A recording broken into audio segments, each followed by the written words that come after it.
Good evening from Jakarta, ladies and gentlemen. Welcome to FPCI Middle Power Studies Network virtual public discussion on mapping geopolitical shifts in the Middle East. I am Herza, and I will be the master of ceremony for today's event. FPCI Middle Power Studies Network, FPCI-MPSN, is a unit dedicated to studying the trend of middle powers in regional and global affairs. In developing our studies on middle powers, FPCI-MPSN conducts a range of activities such as research, public forums, and conferences. We engage researchers, practitioners, policymakers, and opinionated leaders and partner with think tanks and research institutes from middle power studies and from all around the world. Ladies and gentlemen, today's MPSN Public Forum is also the sixth series of FPCI Global Town Hall mini-series. Today, I am pleased to welcome over 200 participants from across 30 countries tuning in virtually. To name a few, we have audiences from ASEAN countries, Turkey, Saudi Arabia, the US, India, UAE, Egypt, Nigeria, among others. We would also like to welcome the diplomatic corps that are joining for today's discussion. First of all, I would like to welcome our panelists. Thank you for joining us. Professor Burhanuddin Duran, General Coordinator of SETA Foundation from Political, Economic, and Social Research in Turkey. Dr. Paul Salem, President and CEO of Middle East Institute, MEI, from United States, and Dr. Irene Hiraswati Gayatri, coordinating of the Political Economy and Strategic Issue Cluster, Center for Political Research, BRIN. Ladies and gentlemen, without further ado, let me hand the floor to our moderator on today's discussion. Dr. Irene, the floor is yours. Okay, good evening, good morning, and maybe good afternoon too. This is from Jakarta, and I'm Irene Hiraswati Gayatri. Will facilitate the discussion. I hope you can hear me clearly. And tonight's session is on behalf of FPCI Indonesia. I extend my gratitude for all the speakers and participants from every corner of the world. And this is, I think, Ramadan session. So coincidentally with the topic of discussion, we could also have a kind of more sense in terms of maybe reconcile perspective, because Ramadan Karim, you know what, if you know what I mean. Despite of the often called that Middle East is characterized by conflict. So the main topic this evening is mapping the geopolitical shifts in the Middle East. Over the past decade, the Middle East has witnessed the significant geopolitical shifts that have reshaped the dynamics of the region, impacting both domestic and international affairs. These changes have had far-reaching implications for economic development, security, and diplomatic relations within and beyond the Middle East. Especially, for instance, in Southeast Asia, like it or not, Southeast Asia that predominantly inhabited by majority Muslim countries like Indonesia, Malaysia, Brunei, some part of South Asia also had several of the implications by what is happening in the Middle East, for instance. So to understand more, I would like to invite two distinguished speakers. The first one is Dr. Paul Salam from Middle East Institute. I'm sorry. And the second speakers would be Dr.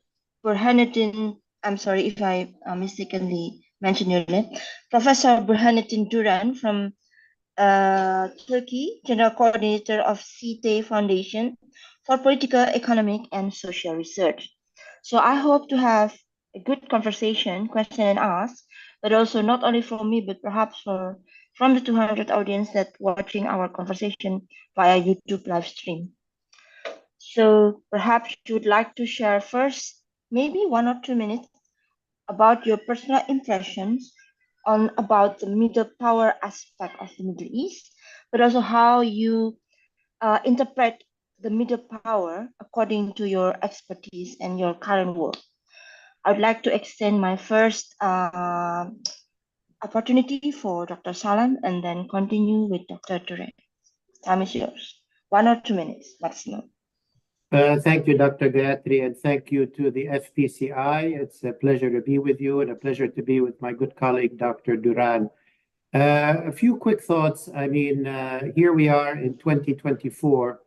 When we look at the Middle East and the rise of these middle powers, one dynamic is the decades of state building that has happened since basically the 1960s through to the present day. If we go back to the middle of the 20th century, most of these were very, very new states. They didn't have the strong institutions. Many had been through colonial times or foreign occupation.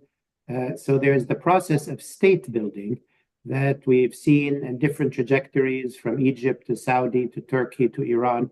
So these are now much more robust states compared to where they were a few decades ago. Secondly, many of these countries have also developed strong economies. Again, Turkey is an example, UAE, Qatar, Saudi Arabia for different reasons. Iran has built a strong economy despite sanctions. So that economic strength gives them some independence of motion and movement. Thirdly is the kind of decline of global dominance. During the US-Soviet Cold War, both the Soviet Union and the United States were very, very dominant and much stronger than the states in the region and had really clients. Soviets had their clients, Americans had their clients. Obviously, the Soviet Union has disappeared.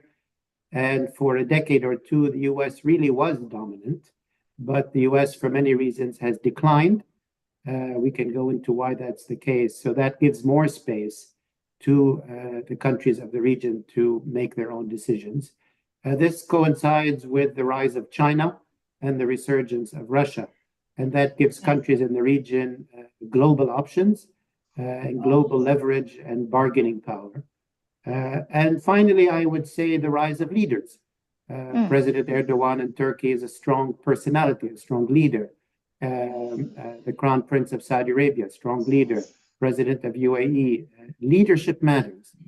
And I think these leaders are charting a course for their own countries in a globalized economy, which is multipolar, and they are then able to become powers that make their own decisions and are not dependent on global powers. Those are my initial thoughts. Thank you. Oh, thank you, Dr. Salam. Very interesting. How about what Dr. Taran thinks? Do you also see the same way like Dr. Salam did? Thank you, Dr. Erin. I'd like to start first by thanking to FPCI and my good colleague Paul Salam to be in the same panel. Well, generally, I agree with what Paul Salam mentioned as a process of state building, strong economies, decline of global dominance, and also importance of leadership. And I believe that all of these important characteristics of the new Middle East or the current Middle East are leading the regional countries to follow their strategic autonomies. And they are basing this strategic autonomy perspective on the realities of the, of course, regional issues, regional realities, but also on the perception of the new coming world order.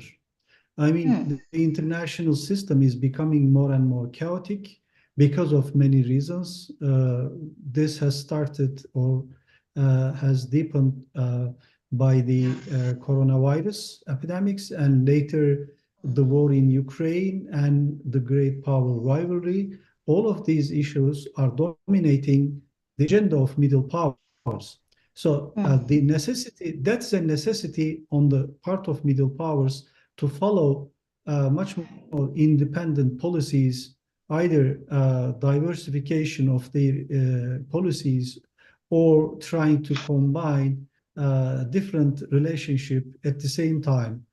For example, some traditional US allies in the Middle East are just having good relations with China and Russia at the same time. And I believe that this is because of the reality, the new realities of the Middle East and the global order. So they are at the same time, these new middle powers, also they are at the same time competing with each other on different subjects. So maybe we will have time to discuss the details of this kind of competition. Thank you very much. That is very interesting topic. Started with your perspective about the strategic autonomy. I think we can also go further with this perspective of strategic autonomy. What is the current state of the geopolitical dynamics in the Middle East? Do you think every member state in the Middle East has the same capacity to establish or produce what is called strategic autonomy? And how have the foreign policies of countries in the Middle East developed over probably past decade or so? Because I think strategic autonomy do not build in one day, but those are also factors that linked among several factors that earlier developed by Dr. Salam. So the question would be, is under current state of the geopolitical dynamic in the Middle East possible to explore more of the strategic autonomy? What do you think, Dr. Salam? Well, I think we need to distinguish between countries that have the capacity to have strategic autonomy. Those are the middle powers, and there's only four or five of them, which I would say are Turkey, Iran, Saudi Arabia, Israel, UAE, Qatar in a small way. To be clear, many of the other countries of the region, the smaller ones, do not have strategic autonomy, including the country which used to be the biggest and with the most strategic autonomy in the past, which is Egypt, which I would argue no longer has strategic autonomy because of its acute economic needs. Then you have small countries which are falling under the sway of Iranian power, Iraq, Syria, Lebanon, Yemen, which do not have strategic autonomy. So it's a mixed bag. The strategic autonomy obviously is limited by the realpolitik and real economic, if we can call it that, needs of these countries. Turkey has its needs, Saudi Arabia has needs, and so on. In the Gulf countries, I would say, despite a bit of strategic autonomy, their strategic partnership remains with the US. They don't have any other strategic option in terms of security. However, they have deep economic relations with China and with other Asian countries, despite the US not being happy about that.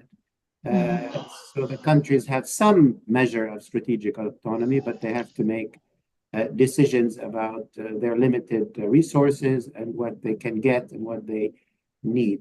Another point I will make is that the Middle East in general, as a region, is you might call it strategically chaotic.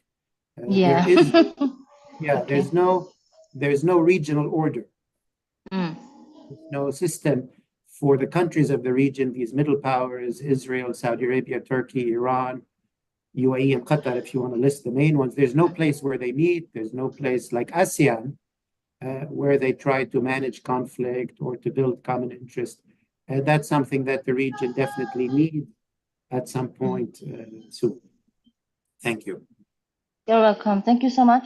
This is very important also for our audience, who perhaps consists of IR students, to listen to this very important perspective, considering the differences between states in the Middle East with regard to their status of strategic autonomy.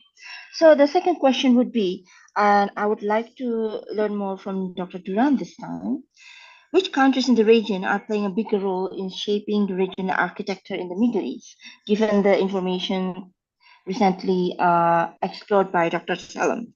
And do you consider them as middle powers? Which country is seen as the regional leader, according to Dr. Duran? Well, here again, it seems that to regard Turkey, Iran, Saudi Arabia, Israel, and to some extent UAE and Qatar as examples of middle powers in the Middle East. but of course, again, it is true to say that there is no established regional order in the region. And this is simply because of the capacities of the middle powers, and also their major differences among interests in terms of national security interests. So, given the reality of the U.S. Still in the region, and of course its impact on the regional powers, but also China and Russia, again, they are in the region. For Russia, it is because of Syria, Libya, and Wagner issue. This kind of impacts. For China, it is so much related to trade issues, economy issues, but still, as a broker for the rapprochement between Iran and Saudi Arabia, China is becoming more and more important in the regional affairs. So given these realities, of course, it is not easy to say that there is an order. And here I'm responsible for starting this discussion of strategy, by mentioning strategic autonomy. And Paul Salem is right here to say that there is also strategic chaos, strategically chaotic nature of the region. Yeah, he's right. Well, now it seems that there is a search for maximizing national interests on the side of middle powers, but at the same time, they are very cognizant of this, that there should be an order, and this order could not be and should not be and may not be imposed by other global powers like the US, China, or Russia. Even on the contrary, their involvement in the region is producing some conflicts at the expense of the regional powers. But also, there is a competition among the regional powers between Saudi Arabia and Iran. And you can name now Israel. Israel is on the spotlight for these attacks and some massacres in Gaza after October 7. So, and again, Turkey's influence is criticized by some other regional powers.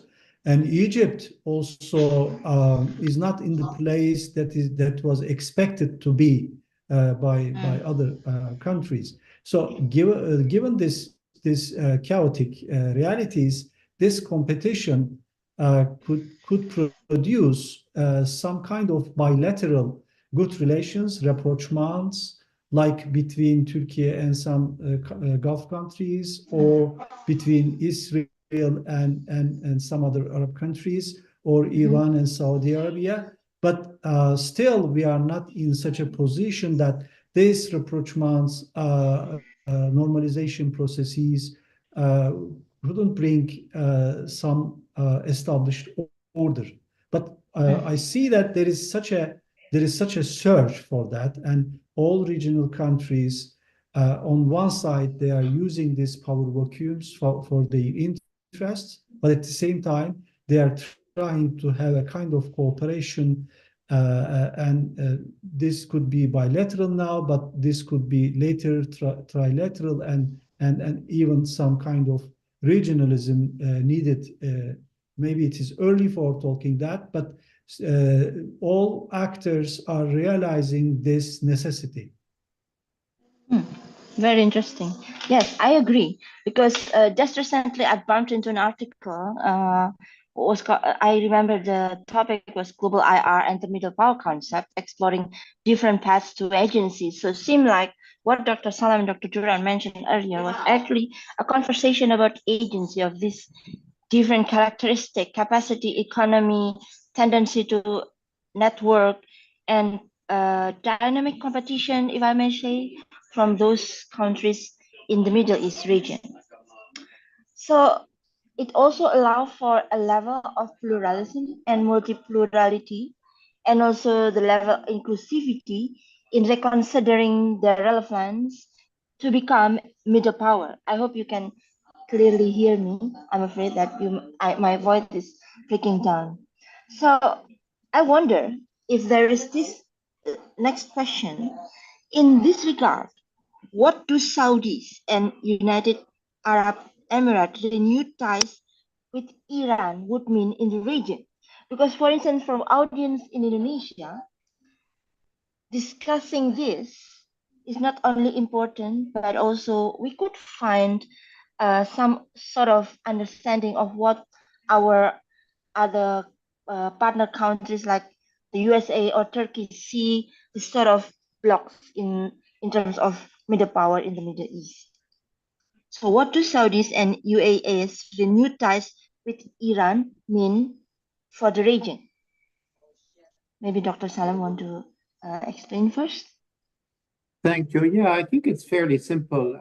Saudi Arabia and the UAE entered into a proxy war against Iran, mainly in Yemen, but they were also, working during the Trump administration to put a lot of pressure on Iran. They were effectively in conflict with Iran. Yeah. They realized that they are very vulnerable to Iranian weapons and to Iranian proxy weapons. Saudi Arabia came under daily missile and drone and artillery attack from the Houthis in Yemen, backed by Iran. And the UAE was made to understand very clearly that if there was any major conflict, Iran could immediately destroy Dubai and Abu Dhabi in a matter of hours. And the UAE and Saudi Arabia realized that the US cannot or will not effectively is not able to protect them from Iran or Iran's militias. So effectively, they had to what you call sue for peace. In other words, find a way to de-escalate with Iran, stabilize the situation in Yemen, stop their direct hostility against each other in order to protect themselves from Iran and from Iran's proxy militias. Iran, on the other hand, got some access to the UAE. Iran is obviously under a lot of economic and political isolation. So each party got something from it. It is not a realignment of the region. Saudi Arabia and the UAE are definitely not in any way friends or partners, but they are no longer at war. It's a de-escalation. I think that's good. That's good news. You notice that even in the 6 months of war between Israel and the Palestinians, where the Houthis have been blocking shipping in the Red Sea, Iranian-backed militias have been attacking U.S. forces in Syria and Iraq. Saudi Arabia and the UAE have been safe, have been calm, and that I think is good for them. And that's pretty much the extent of the nature of that relationship for now. Iran remains not a place where the UAE or Saudi Arabia could seriously invest. I think in theory they would be open to it, but there really is no proper investment climate in Iran, not only because of sanctions, but also because of the internal management and conditions of the economy itself. So that is a lost opportunity for Iran, because otherwise I'm sure there would be a lot of investment in Iran. Thank you. You're welcome. So, Dr. Duran, do you agree with the Saudi and UAE's role in this region as well? And how is this? Yeah, sorry. Yeah, you continue. Yes. So, do you agree with the perspective about what do Saudi and UAE's renewed ties with Iran mean for the region? Well, actually, there have been 4 processes of normalization just after the new US President Biden came to office. Well, the one between Turkey and other Gulf countries, the one between Israel and Arab countries, the one within Gulf countries, I mean between Qatar and other Gulf countries, and also between Iran and Saudi Arabia. All of them were out of the reality that, out of the recognition that there is a new Middle East. I know that it is not something to say concrete when you refer to new Middle East, because we are accustomed to speak so much Middle East, Middle East, new Middle East, new Middle East. Even you can talk about a new Middle East, emerging new Middle East after October 7th.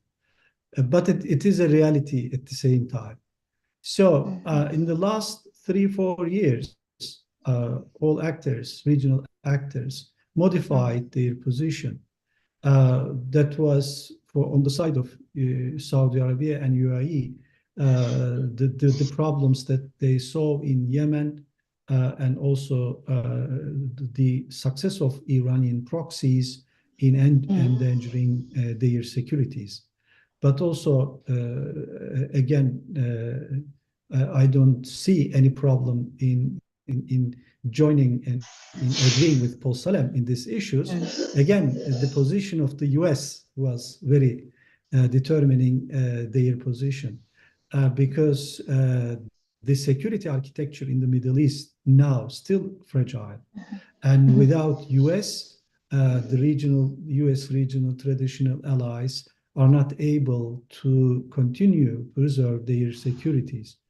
But this creates tension, but at the same time, a search for cooperation. For example, the rapprochement with Turkey and mending the ties, even going beyond normalization, going to strategic relationship in terms of bilateral relations, simply because of this reality. Saudi Arabia and UAE are improving their relations with Turkey to provide stability and security for themselves, because of the vacuum that is left by the US. So, and again, the relations with Russia and China could be mentioned in this regard.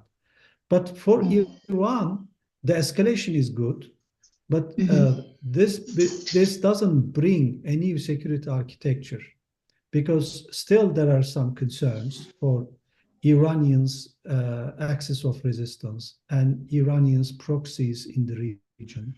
And also there is still civil wars in the region, and terrorism issue is still there, and there could be easily some new conflicts in the Middle East. That's why I think this surges for new alliances, new cooperations, new bilateral trilateral relations, cooperative relations will continue on this security perspective. But at the same time, competition is still very effective, even between Saudi Arabia and Emiratis in terms of economic development. They have their ambitious projects. This creates some risks and advantages for other partners or other competitors. And Iran now released from the pressure of maximum pressure policy of Trump. Now Iran is taking this advantage, but the result of the coming elections in Washington, in the US, if, for example, Trump comes to power, then there will be a new US policy, new Middle East US policy. And of course, it's a repercussion on the regional powers.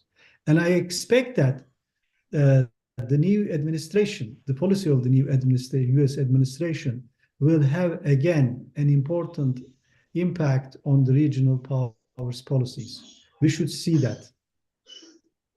Thank you. So I can conclude like a bit about power politics in the Gulf region, for instance, particularly with the emergence of more countries seeking to join BRICS as one of the new economy, and much talk about, even in Southeast Asia, of course, with controversy, pros and cons, still quite appealing for some countries, and also seems to be seen as a way out for new potential partners in the economy. Reflects a shifting landscapes of influence. And with the UN's influence waning, as you explained, major powers like China and Russia are increasingly asserting themselves, leading to a multiple dynamics. But the dynamics of the middle power from the Middle East countries as well cannot be undermined, as you explained. And this can lead to strategic realignments, economic partnerships, and potential conflicts as countries maneuver to secure their interests and influence in the region. I hope my part conclusion is correct. And then I want to address another question to Dr. Duran, if you don't mind, of course.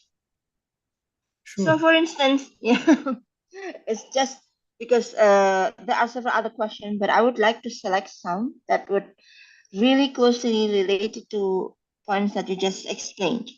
So, some Middle Eastern countries have been very active in becoming solution providers in international affairs outside the region, particularly on mediation efforts and conflict resolution. For instance, Saudi, Turkey, South, and UAE on Ukraine, Russia prisoners swap.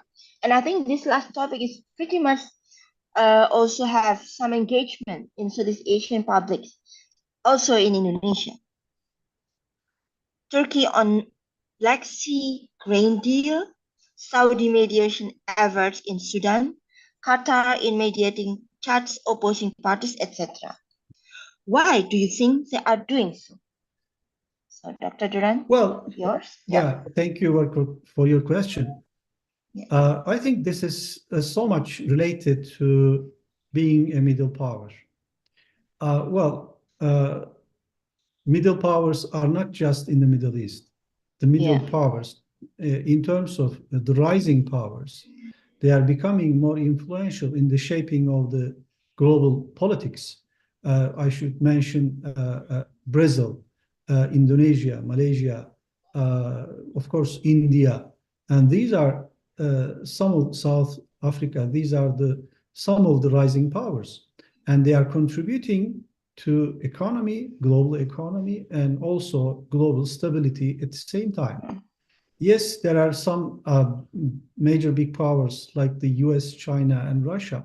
They are much more influential in these issues of security and the competition of and competition and rivalries.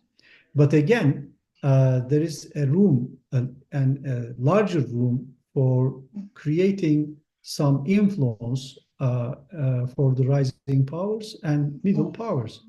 And we can mention some middle powers like the rising powers. So in this new atmosphere of international system, there is such a reality and necessity for doing that. For the middle powers in the Middle East, like Turkey and Saudi Arabia, you have to contribute to global issues as well. You cannot limit yourself to region, to the Middle East, because the problems and the solutions are so much interlinked, and the regions are so much integrated with each other. For example, I can mention Turkey's perspective that if you are not dealing with the problems in North Africa, in the Mediterranean, in the Black Sea, in Caucasus, in the Middle East, also in Europe and the Balkans, your national interest will be in a critical situation. So you have to do that. You have to create and develop new interests and new diplomatic efforts, initiatives to have stability, security, economic cooperation in the surrounding regions. It is the same with Saudi Arabia. And also there is a part of economic development, ambitious economic development projects on that. So you have to create a profile that goes beyond the regional politics and to have a global impact, to have something to say in the global matters.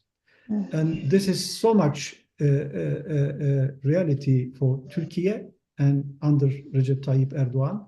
You know, President Erdogan criticized the UN system and call for the reforms by saying world is bigger than five, and also by underlining the problems of many conflicts in the world. And also, you have to contribute to the global economy and global stability and global security. For Turkey, it is much more easier because Turkey, as part of the Western alliance, as a member of NATO, have a greater say in the shaping of these security issues. And also Turkey's relations is in the way of becoming repaired with the US administration. And you know, Turkish President Erdogan was expected to visit Washington in May. So these are the terms that you have to deal with. But at the same time, Turkey is following. Sorry for maybe I'm talking so much, but I'm using this advantage for you know explaining Turkey's perspective. Well, Turkey is using new hard power and soft power combined to contribute to the stability and security in the surrounding regions first, and to have some openings to Africa, even Latin America and Asia, and also to contribute to the stability and rule-based surges for the international order. So this is a vision for Turkey expressed by Erdogan as the century of Turkey, vision of the century of Turkey. So that is a vision, let's say a perspective for having a strategic autonomy. And I believe that this is not just limited to Turkey and Middle Eastern powers. For example, Britain is using global Britain, being global. It is the same with the French strategic autonomy surge. So you can also have this understanding for Brazil, for Malaysia, and Indonesia as well. Thank you so much.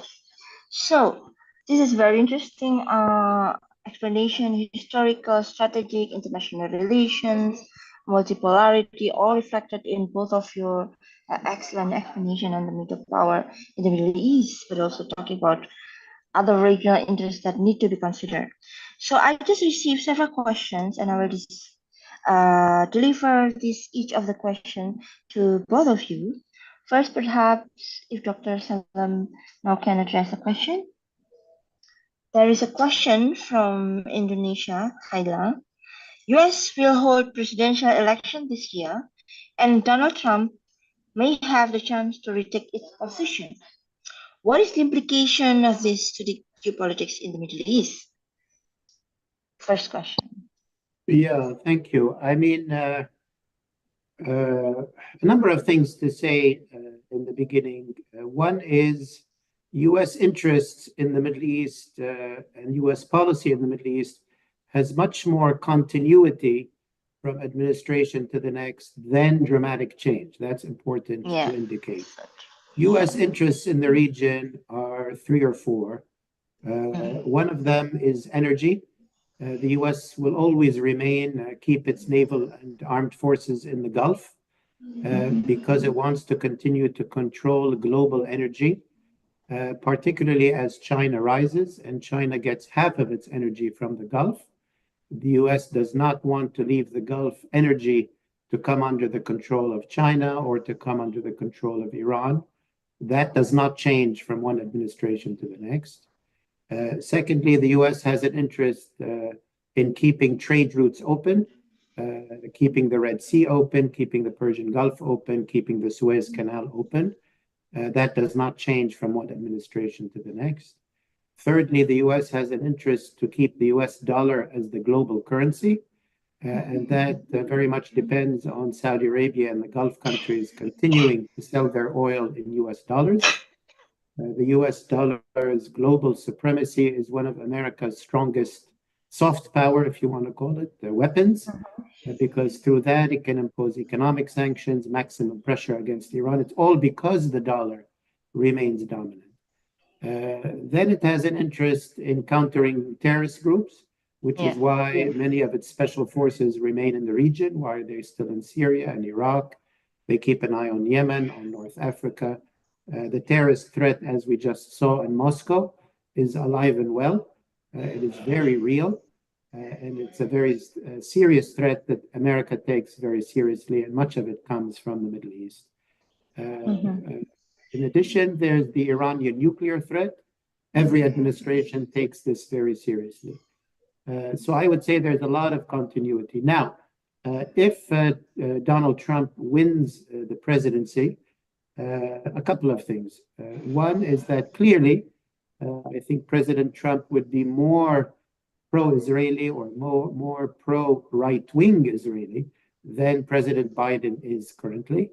Already his advisors are talking about that Israel should annex the West Bank, that Israel should kick Palestinians out of Gaza. This is talk that's coming from people close to Trump, not from Donald Trump. So, but clearly he would be more pro-right-wing Israel than Biden. Second change would be on Iran. As Dr. Duran mentioned, Donald Trump imposed what he called maximum pressure on Iran. Obviously, it's not maximum pressure.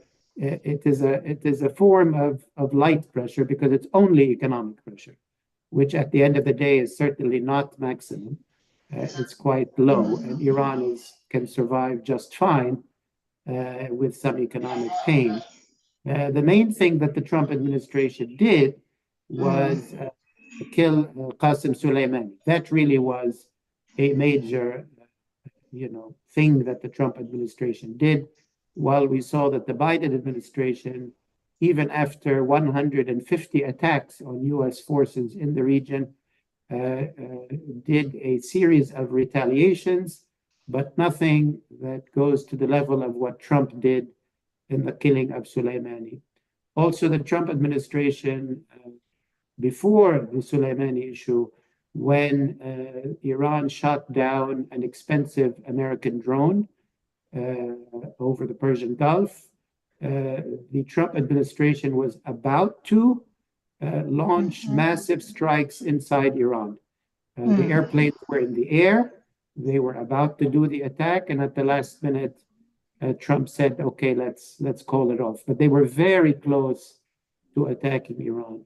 So definitely a Trump administration would be a bit more unpredictable, a bit more bellicose, a bit more with Iran. But at the same time, we should not exaggerate that. Donald Trump is, as he says, make America great again. It's all about America and America's interests. He is not interested in defending Israel or defending Saudi Arabia or defending anybody. He's only interested in defending the US. So he will hit back if he's hit, but don't expect the Trump administration to have much interest in the Middle East or to have any major strategy for the Middle East. Trump is famously against regional engagements, against multilateralism, against complex alliances, but he's a tough guy. And he's told Iran, and he told Iran when he was president, if you hit anything, any American or any American base or kill any American soldier, I will react. But if, under Trump, Iran attacked Saudi Arabia, Iran attacked the UAE, Iranian proxies attacked Israel, he didn't do anything. That is not his priority. He is America first. Thanks. You're welcome. Very interesting, especially with regard to differences between how Biden and Trump retort to what they should do in terms of foreign policy initiatives, engagement, the rules-based orders, right, and so on. So I hope it still gives consideration on how to develop strategy when he's becoming the president. But I hear only good news from your explanation so far. I hope so. Thank you so much. So, Professor Durant, I will come back to you with another question. So we still have like 2 or 3 more questions. I hope you can still bear with me until at least 20 or 25 more minutes. And the second question is, Uh, since there is a lack of role in since there is a lack of role of international relations in the Middle East, for instance, if we compare that to ASEAN's role in Southeast Asia, do you feel that the region needs to have a better conflict management and establish principles in mitigating conflicts, noting that there is a competition among regional powers? But of course, in terms of regional powers, there have been several factors that you explained earlier. Your time, Dr. Durant, Professor Durant, Yeah, sorry. yeah. Thank you, Dr. Irene. Well, these are good questions. In terms of international organizations, in terms of conflict management, of course, there has to be many things to be done in the Middle East because we don't have such a regional integration like some Asian or European countries do in their past. In Middle East, yes, the Gulf cooperation, we can talk about Arab League and OIC, but these are not similar to regionalism seen in Asia and in Europe. Yeah. So, but for the future, I think we have this prospect for middle powers in the Middle East to realize that they need this kind of integration efforts, not just to cooperate or to further their economic interests, but also to have security architecture, a strong, resilient security architecture in the future of region. But I'm not sure whether we are in that phase. Still, it seems that there could be some fluctuations in terms of developing good relations with some countries. I mean, there is this phenomenon of axis of resistance for Iran, Iran's search for nuclear power, and this issue is not settled. This is not an issue just peculiar to the interest, to the U.S. interest, but also for the region. This could bring some nuclear proliferation. So this is again a critical issue, and the proxies and the armament issues, and these are also important. Just look at Iraq. If U.S. Withdraws from Iraq and Syria, again, there will be a power vacuum and possible competition among the regional powers, basically Turkey, Iran, and others. But this is my perspective, I should pay much more attention to security of Israel just after this Gaza issue. I still consider some of the major issues of U.S. interest as keeping the security of Israel in the region as something very important. But for the new Middle East, or for the possibility of having a regional order, this issue of Israel is also very critical. If there is no Palestinian state, we will see this problem of radicalism and terrorism, proxy issues in the Middle East, in the future of the Middle East. This is something unfortunate. But at the same time, you can follow the international politics, European politics, by hearing Joseph Borrell mentioning the hurricane in Europe, in the West, is coming. But this hurricane, because of European security problems just after the war in Ukraine, we can speak the same possibilities of hurricanes, maybe much more critical hurricanes in the Middle East as well. We don't know the potential impacts of this Palestinian issue, for example, for the region. Yes, we have seen in the past, maybe we are beyond the Arab Spring issue. We are in the post-Arab Spring era. But we are in the period of some new developments. Something is gaining momentum in the Middle East. So I should mention there could be some new uprisings in the Middle East. We cannot omit this reality. So that's why middle powers, because of the problems of water, electricity, youth, climate change, these are the critical issues. But also security issues are also very on the same table. If this conditions brings cooperation and search for integration, we can be optimistic. And if the impacts of global powers are not negative, then this positive search could be on the table. But if the chaos is not managed by the regional powers and the impact of global powers like the US is negative, then this kind of regionalism, it is early for anticipating this kind of it is something good to hear that Trump will not be dealt with so much in the Middle East affairs. Maybe you would remember in the first period, well, if he wins, of course, there will be second one. In the Trump period, Trump was in a way encouraging some Gulf countries to form an alliance against Iran, and they were, under the search of a kind of alliance of globe. You will remember that President Trump visited Riyadh, and there was such a ceremonial act.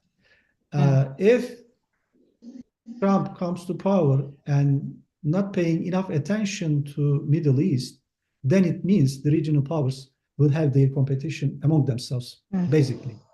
And this will be a further era, further period of seeing their limitations for each middle power in the Middle East. They saw their limitations in Yemen, in Iraq, in Syria, in other places of conflict, in Libya. For example, just look at, there is negotiations between Turkey and Egypt on Libya. So to have a stable, prosperous Libya. So maybe this may lead at least the first phase of finding some common areas of interest, cooperation among the leading middle powers.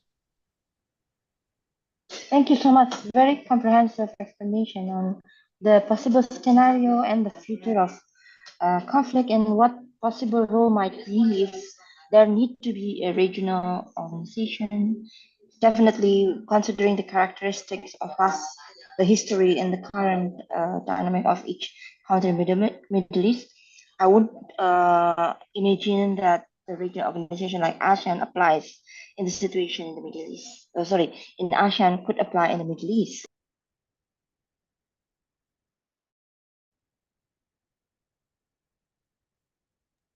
Dr. Irina, you're muted.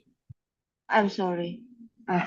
Yes, sorry. So last time I mentioned is that from your explanation, it's clearly that that might be not a need to have a regional arrangement like ASEAN has or European Union has, considering the historical, the present, and also possible future scenario, but not that to see it negatively, right? But to see it by process. What would happen? How would we respond to it? And also interpretation of what might happen according to each of states in the Middle East itself. So perhaps the third question, thank you so much, Professor Durant.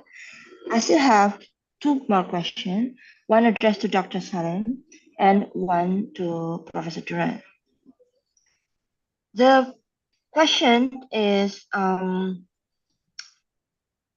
From Sabancı University. Interesting. This is a question from Turkey. Does Turkey have an ambition to be regional leader? So I think this question should be addressed to Professor Duran, no? But of course you can choose. I don't mind. Okay. Does Turkey have an ambition to be regional leader? This is a great question actually. If so, which region particularly?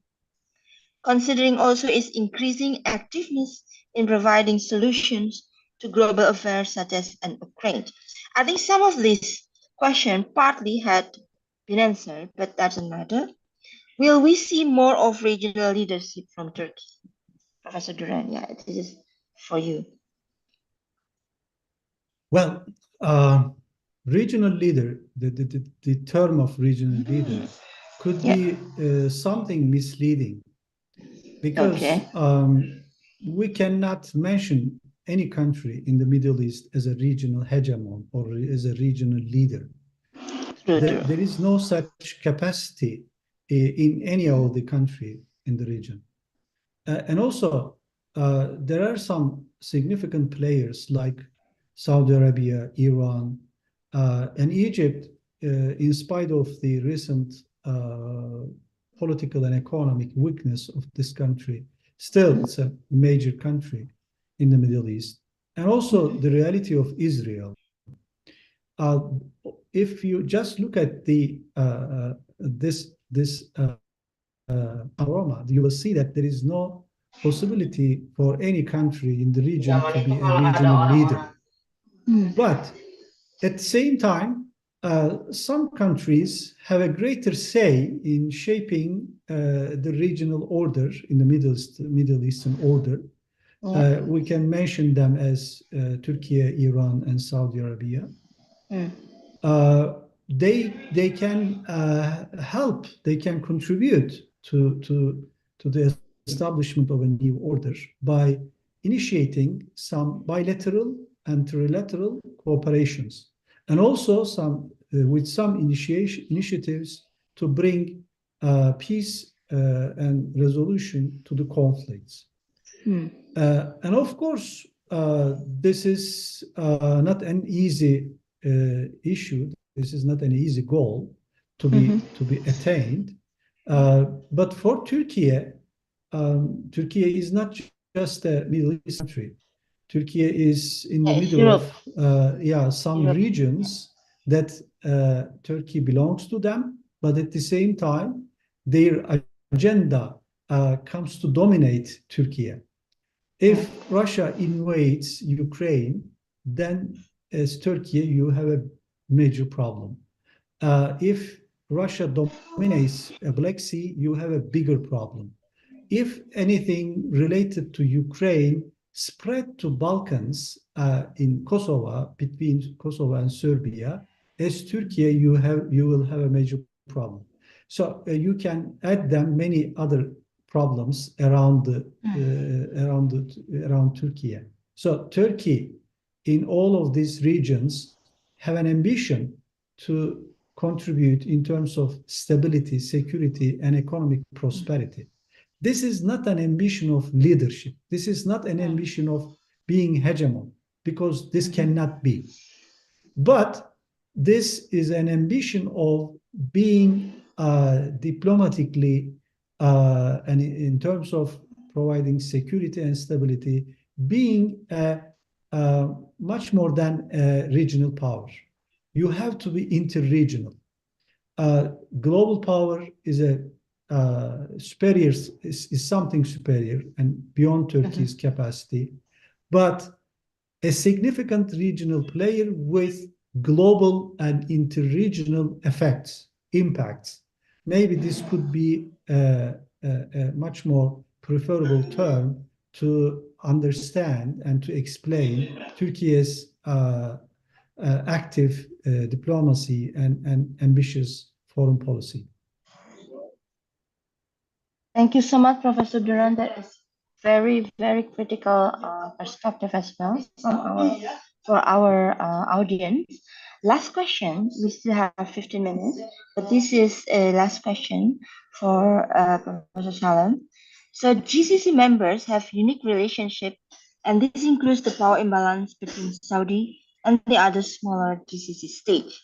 How GCC manages the tension between personalization and institutionalization in decision-making structures. What kind of role Turkey can play in this dynamic? I want to be fair, this actually still a topic about Turkey, but I think I could also direct this to Professor Shalom, yeah? Because this is Sure. related to GCC. Yeah. Well, I'm sure we can both answer. As relates to the Yes. GCC, Yeah. really, you have to look at the 6 countries. Obviously, they're independent countries. Yes, they're members of this organization called the GCC, but it is not NATO. It is not, a federation. It's a loose, contact group. It has many benefits. They can coordinate on many economic issues and so on and so forth. But you have to really understand the Gulf countries, each within its own perspective. Obviously, Saudi Arabia is the giant among the 6, and that's obvious. That creates tensions with Qatar. That's very obvious. Qatar is very nervous about Saudi power. It creates competition with the UAE. I would call it still friendly competition, but effectively, Saudi Arabia is trying to recreate the UAE's economic model in Saudi Arabia as Vision 2030, and that is in direct competition with Dubai and Abu Dhabi and their economic role in the region and globally. Bahrain is very close to Saudi Arabia. You might say dependent on Saudi Arabia in many ways, so it has a special relationship there. Oman has it's the maybe country with the longest history that goes centuries back, has a huge history in Africa and in India, has its own identity, its own perspective on Iran, on everything. It's its own thing. And then you have Kuwait, sandwiched between Iran and Iraq and the Gulf countries. So they're really very, very different countries with different agendas. The GCC itself obviously went through an acute crisis during the Trump administration, when some of the countries thought this was a time to put pressure on Qatar, which they did, and they broke relations with Qatar and so on. This was an opportunity where Turkey or Qatar could turn to Turkey, and they improved the relationship there. But even the US immediately stepped back from that position and tried to mediate and did not follow through on what Donald Trump initially said. I want to comment on sort of the pathway to a regional order. It is definitely the case that is still very far in the future. But what we have seen is regional de-escalation, and that's very important and very good. We have seen important de-escalation between the Gulf countries and Iran. That is good news for Yemen, for Iraq, for Syria, for Lebanon. We've seen de-escalation between Turkey and the Gulf, Turkey and Egypt. That is very good news as well for both Turkey and the countries in the region. We've seen de-escalation between a number of Arab countries and Israel, the Abraham Accords and all of that. So de-escalation has been happening. What is missing? I agree with Dr. Duran, who said there's no regional leader. There's no place for a regional leader. But there are some countries which agree on regional principles. And the principles would be respect for national borders, respect for sovereignty, looking for win-win economic solutions. And I think the Gulf countries, Egypt, Turkey, agree on those principles. Even Israel agrees on those principles, except for the Palestinians. In other words, Israel says, yes, we respect Turkey and Saudi Arabia and their sovereignty and all of that, but we do not recognize the Palestinians or their right to anything.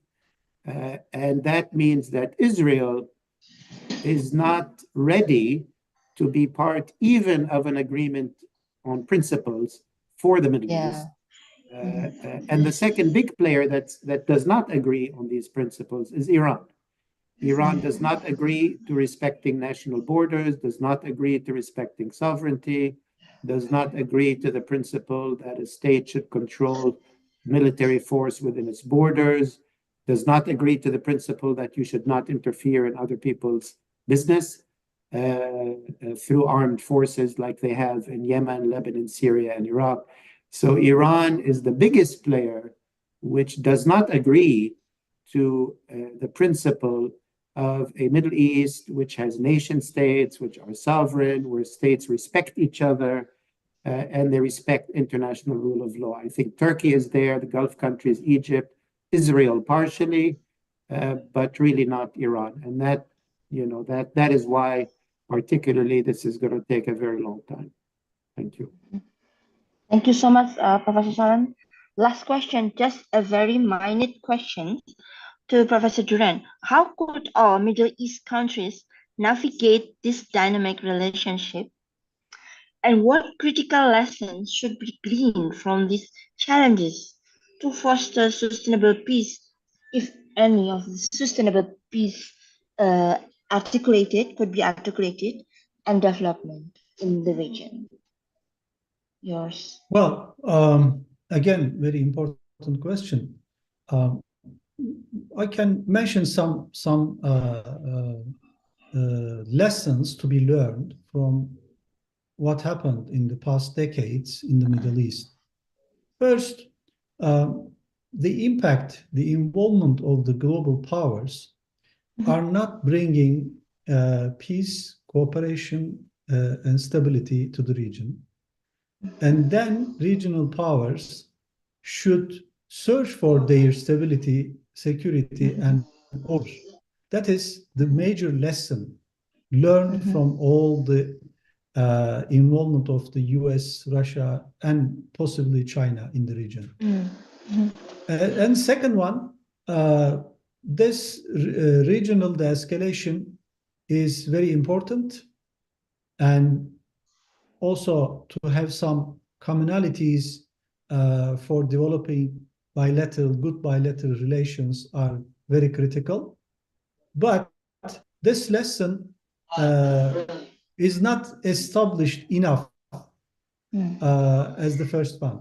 Because as my colleague Paul Salem mentioned, Iran and Israel are maximizing their national interests through instability, through conflict.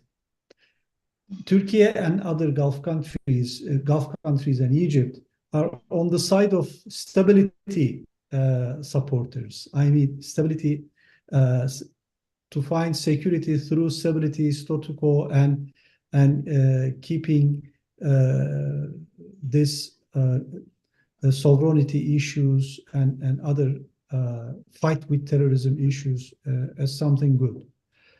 But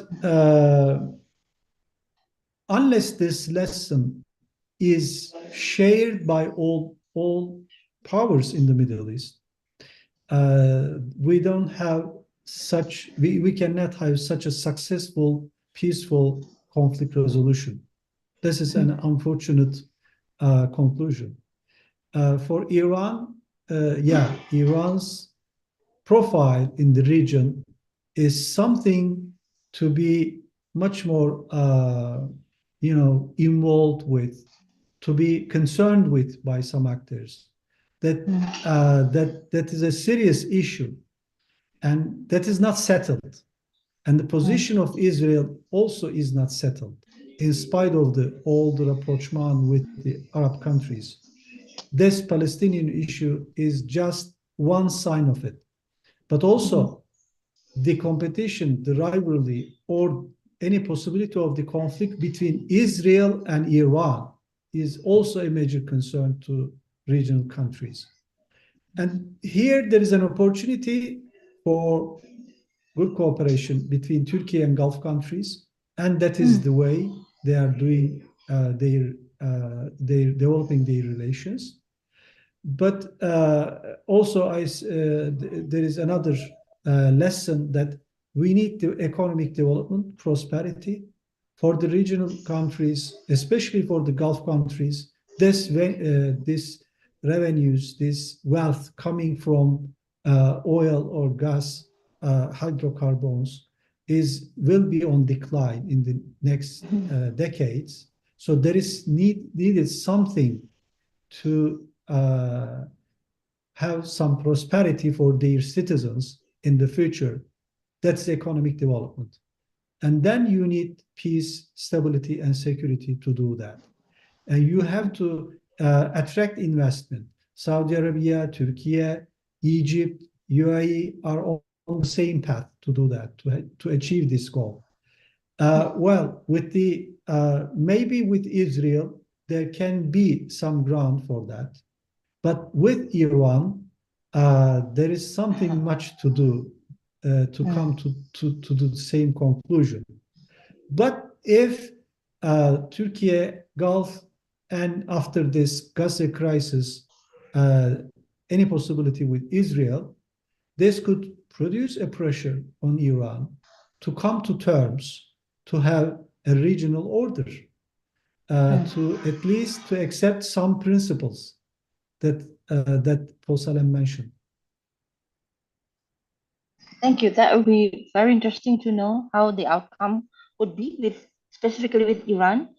Well, I came from the background of Anglo-Saxon university tradition, and one of the issues from Iran is regarding the woman situation in the country, right? Like with Afghanistan as well.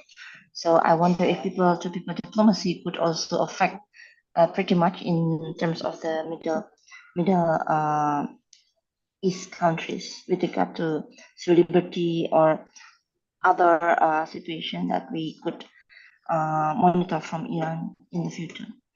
But last but not least, we already arrived at the end of the session. I do not want to conclude, but it has been a very productive and interesting conversation. We are talking about varying levels of material power, behavioral aspects, and ideational characteristics of the middle power in the Middle East, and also aspiring middle powers like Qatar and UAE. Also, we have discussed about the conception of middle powers in the context of the Middle East, causes, consequences of the rise and decline of the middle powers in the region, nexus between domestic politics and foreign policy of middle powers, and so on, the influential factors of the external powers, possible scenario even from the US. And we are happy to receive more questions directed to you two both next time perhaps, because I will return this session back to the committee from FPCI. But last one and but not least, really appreciate Professor Paul Salem and Professor Burhanuddin Duran. Thank you very much. If there is any mistakes, solely from my side. Thank you so much. Ramadan Karim. Thank I you will very see you much. next time. Yes. Thank you, Paul. Thank you. Thank you, Burhanuddin. Good to see you.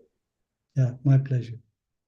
Thank you, Dr. Irene, for moderating today's discussion. And thank you also to all of the distinguished panelists for sharing your valuable insights. Today's event will be available for rewatch on FPCI official YouTube channel at Secretariat FPCI. Thank you, everybody, for tuning in on today's discussion on mapping geopolitical shift in the Middle East. You can follow our social media handles for more information about our activities, events, and programs. Also, stay tuned to our next FPCI-MPSN virtual public forum and global town hall series via Instagram or Twitter at FPCNO and at Global Town Hall. See you at our next public forum and enjoy the rest of your day. Thank you very much. Thank you, FPCI. Thank you. Thank you. Bye. Thank you very much.